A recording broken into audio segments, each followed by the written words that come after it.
Welcome to the lecture on Making of Contemporary India, the Colonial Legacy. What is the relevance of studying or knowing about colonialism? Modern Indian history cannot be understood outside the colonial context because it burdened the poorer countries with technological, financial and trading disadvantages vis-a-vis the former colonial powers. So, a study related to colonialism helps us in understanding current inequalities between rich and poor countries. It also helps us in understanding the structural causes of underdevelopment as well as current civil and international conflicts. Establishment of political and administrative control by imperial powers, the economic interests that were reinforced through political control, several laws and regulations that were imposed by colonial powers, including powers to raise revenue through taxation, and this happened in much of sub-Saharan Africa, South Asia, Southeast Asia, Americas, that were largely controlled by Spain and Portugal, while Canada, Australia and New Zealand, which was widely controlled by Britain, then Kenya, Zimbabwe, South Africa, which were largely manipulated by Britain as well as Holland, Angola, Mozambique were under the control of Portugal, and so on and so forth.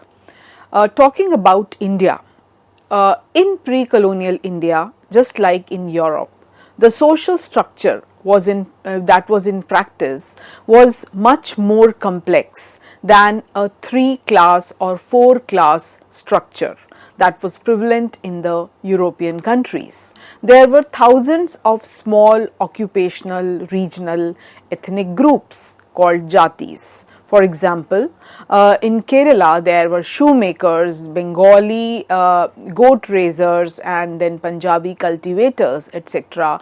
Each had a distinct jati. But the European view of Indian castes was characterized by a confusion between castes as varnas, which were the 4 theoretical categories of the Manusmriti, versus castes as jatis, which were thousands of smaller social groups with multiple and changing social identities as well as boundaries. So, one of the reality that emerged during the colonial period was caste census.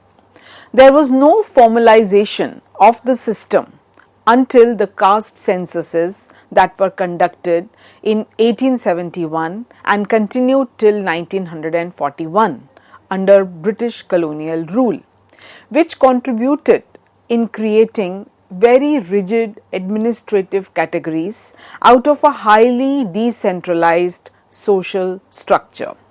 In addition to the enormous regional, linguistic as well as ethnic diversity, India's complex social and political structure is also characterized by an early experience with multiculturalism, and Islam had played a very important role in this context from 12th century onwards. However, the British colonial censuses further resulted in rigidification of caste system, which was already prevalent in India.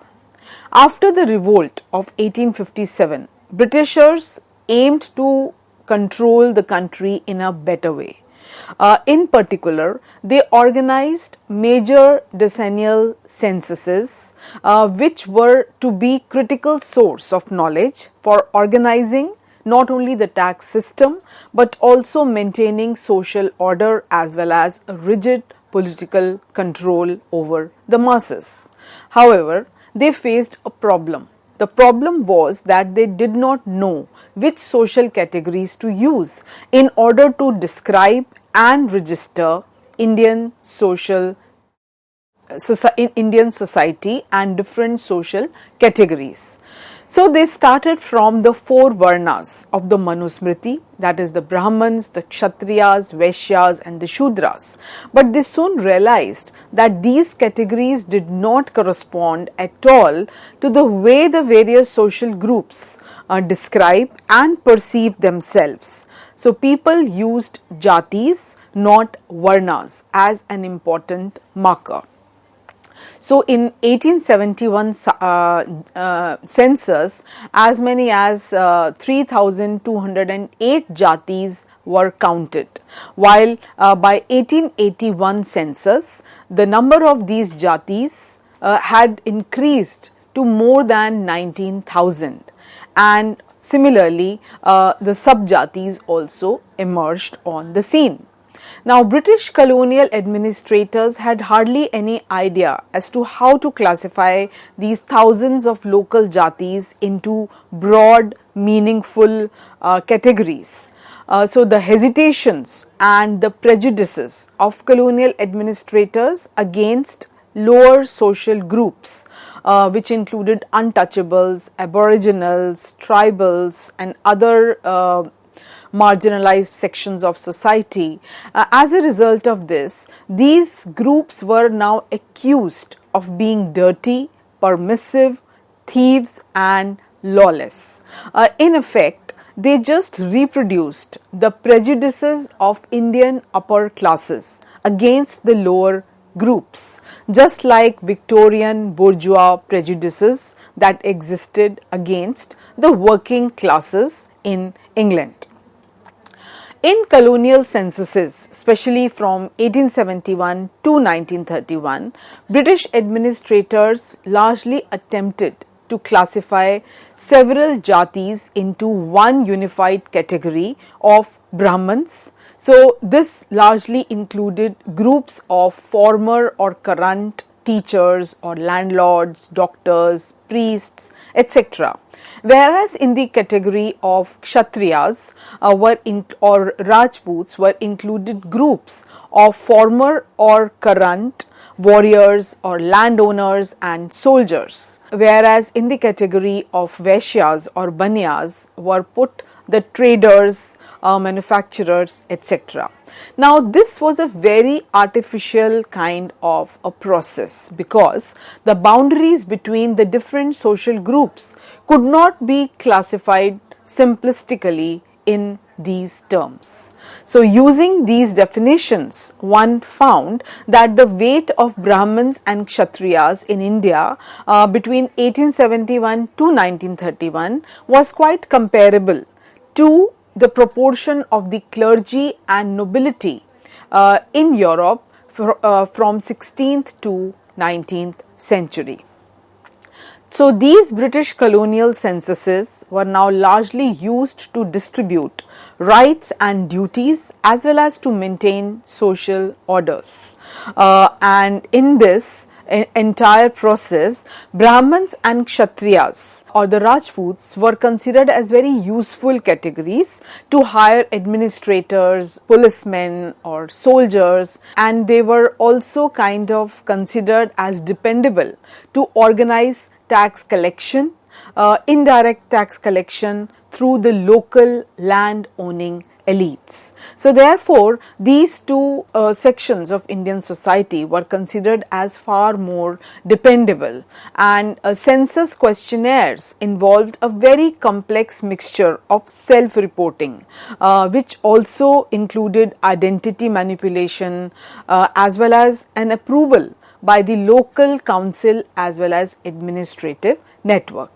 So, caste censuses were used in order to register as well as criminalize dangerous lower groups, and as a result there was this infamous Criminal Tribes Act.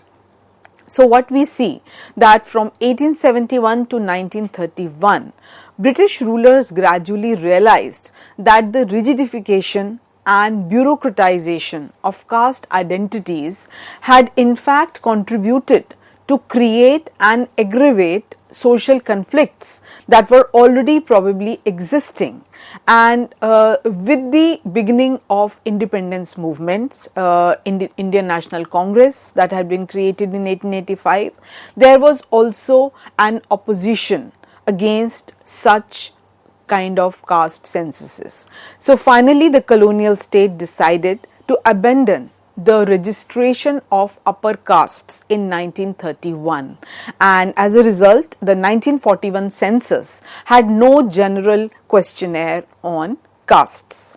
After 1947, Indian governments focused upon the correction of past discrimination against the lower castes and hence stopped asking general questions about caste identities in censuses.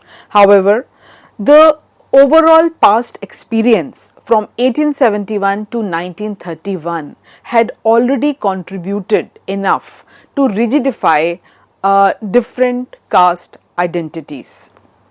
And as per the electoral surveys from 1962 to 2014, self-reported Brahmins and other upper castes appeared to account roughly for the same proportion of the population as it was in colonial censuses.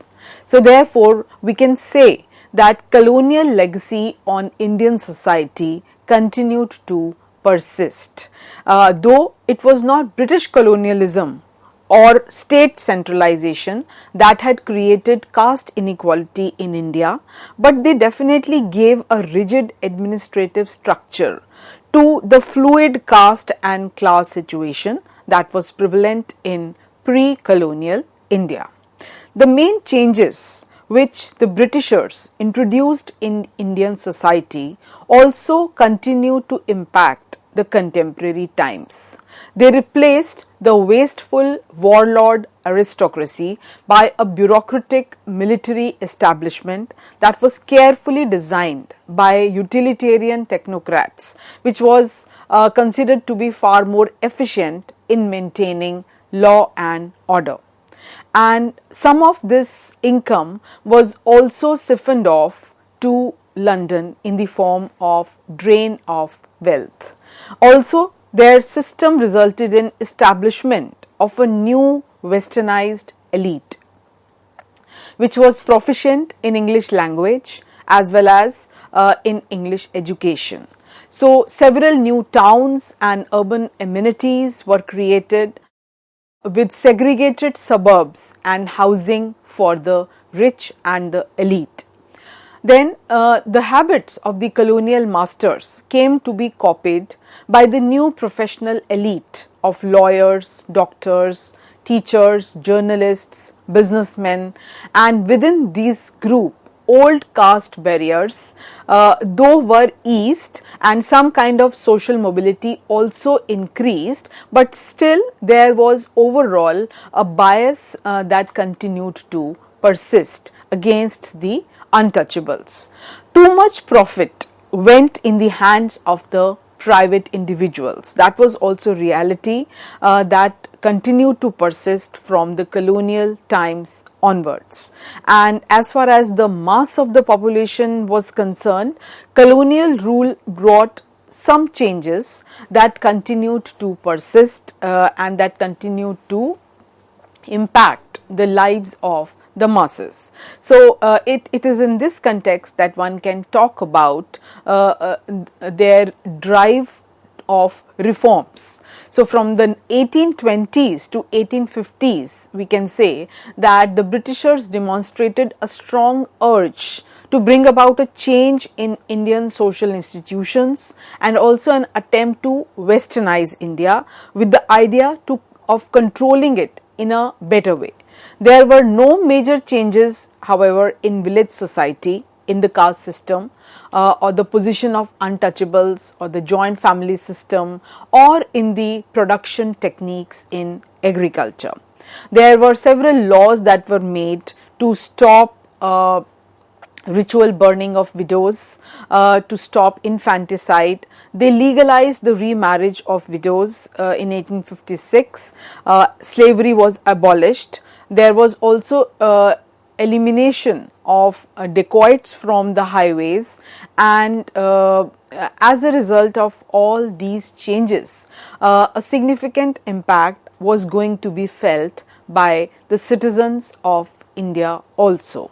Another very important contribution was a uniform penal code. They took steps to introduce a penal code that was actually introduced in 1861, which was based on British law, which helped inculcate some ideas of equality. Under the old law that was prevalent in India in pre-colonial times, a Brahman murderer could not be put to death, while a Shudra who cohabited with a high caste woman was to suffer execution. Whereas under the new law, the criminals belonging to any caste were considered as being liable for the same punishment. So, same punishment for the same offence became the rule of law. Another important change that one can talk of is the introduction of education system, a new education system, and in this I can read out a few lines. That is, I have travelled across the length and breadth of India, and I have not seen one person who is a beggar, who is a thief. Such wealth I have seen in this country, and unless we break the very backbone of this nation, which is her spiritual and cultural heritage, and therefore I propose that we replace her old and ancient education system, her culture. For if the Indians think that all that is foreign and English is good and greater than their own, they will lose their self-esteem. Now, these lines were uttered by Macaulay as a part of his address to British Parliament in February 1835, and this also carries the essence which was there, which was working behind this argument that was put forward by Macaulay. So, according to Macaulay, it was impossible for Britishers to control India unless and until they changed the education system of the country, and therefore there was an attempt to create a class of persons who would be Indian in blood and color, but they would be English in taste, in opinions, in morals, and in intellect. So this largely explains the reason why Britishers took keen interest in bringing about change in education system. And as a result of this, it was not immediately going to influence mass of the population, but what they believed in was the trickle down effect, and the attempt was gradually to westernize India. So, in 1835, Macaulay introduced a modified version of English education, and this was going to be a classic example of Western rationalist approach to Indian civilization. Higher education was largely religious and stressed knowledge of Arabic and Sanskrit before Macaulay decided to introduce English education in India. After 1857, when the British Crown took over the direct responsibility and henceforth we see that this idea of quick westernization came to a standstill. Three universities that were set up in 1857 in Calcutta, Madras and Bombay, but they were merely examining bodies and hardly did any teaching. It was not until the 1920s that Indian universities provided teaching facilities, and then only for MA students. Education for girls were almost totally ignored throughout the 19th century. If we talk about primary education, it was not taken very seriously as a government obligation and was financed largely by the weak local authorities. As a result, the great mass of the population had hardly any access to education, and at independence in 1947, 88% were illiterate. So when we talk about the current problem of illiteracy, a lot of it can be traced to the colonial policies. So progress was accelerated from the 1930s onwards, but at independence only a fifth of children were receiving any kind of primary schooling whatsoever. Education could have played a major role in encouraging social mobility, eliminating religious superstition, increasing productivity, as well as in genuine uplifting of the status of women. However, it was used only to turn a tiny elite into imitating Englishmen and a somewhat bigger group into becoming government clerks. So it was a very limited vision with which the Britishers devised education policy for the colony, that was India. If we talk about the occupational structure of the economy at the time of independence, then the distribution of working people across different industries and sectors showed very little sign of change during the colonial period.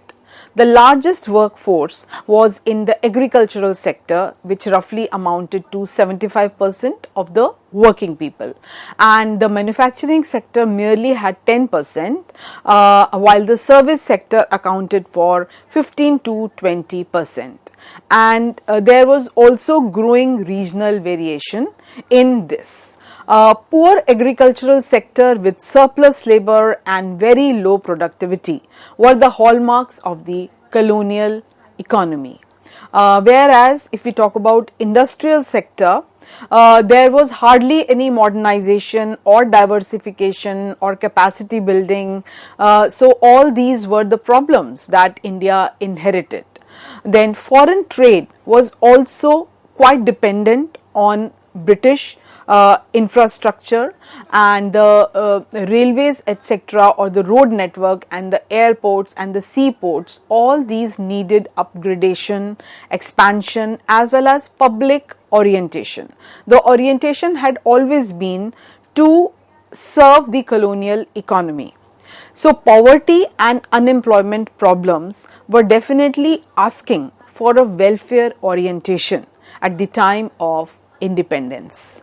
India also inherited a host of problems as a result of colonial legacy. For example, illiteracy, the problem of refugees, the problem of socio-economic inequality, as well as persistence of exploitative land relations. Then there was the problem of exporting primary products. Here again the aim was to feed the British factories with cheap raw material. So one can say that the socio-economic challenges before the country were enormous as a result of the colonial impact. Colonialism had largely disrupted traditional social system as well as the value system in India. It had introduced new social hierarchies that were based on race, ethnicity, as well as imposed foreign cultural practices and values. It also further increased discrimination, segregation, and suppressed indigenous cultures.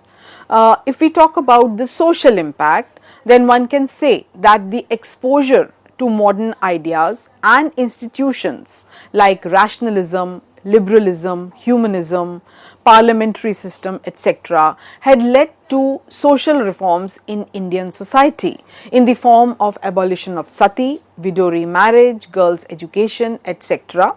And at the same time, it had resulted in creation of such conditions that boosted nationalist ideology and boosted anti-colonial consciousness. Thank you.